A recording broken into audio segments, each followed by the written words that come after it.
samafale cabdimaalik muuse coldoon oo saaka shir jaraa'id ku qabtay magaalada burco ayaa ka hadlay xogo sheegaya inay dowladda Soomaaliland la damacsan tahay xadhig waxaana uu ka xog waramay muddo 7 bilood oo uu dalka ka maqnaa sababihii ku kalifay maqnaanshahaasi. samafale cabdimaalik muuse coldoon oo hadalkiisa sii watay ayaa sheegay in sharciga Soomaaliland loo wada siman yahay oo aanu cid gaar ah qabanaynin waa sidoo hadalka u dhigay waxaana hadaladiisii ka mid ahaa in qofka la xiro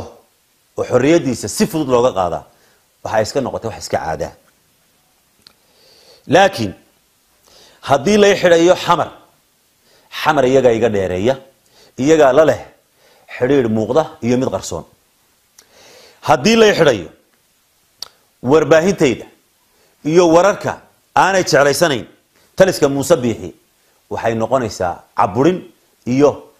aragti kaleba yaana jirin taasina wax suura gala maaha wax loo ogolaan karana maaha 7 bilood magaaladaydan Burco waxaan uga maqnaa waa lagu qabanaya iyo waa lagu xiraya runtii sharcigana waxa fiican in loo sinaado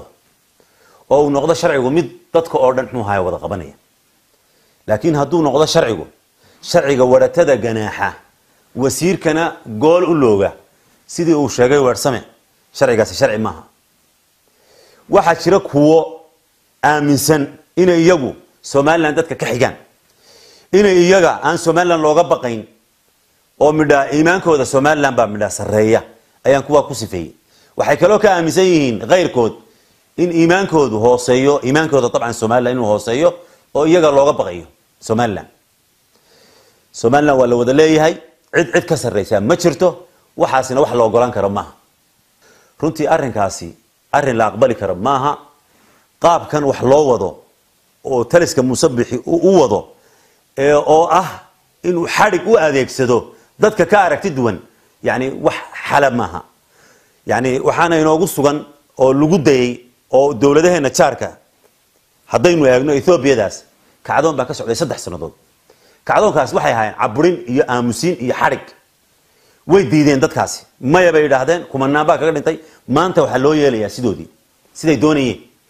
dadkii madaxa kaga taagnaana maanta way hooseeyaan marka cibra qaadasha inoogu sugan dalka waa la wada leeyahay xal maaha xadhigu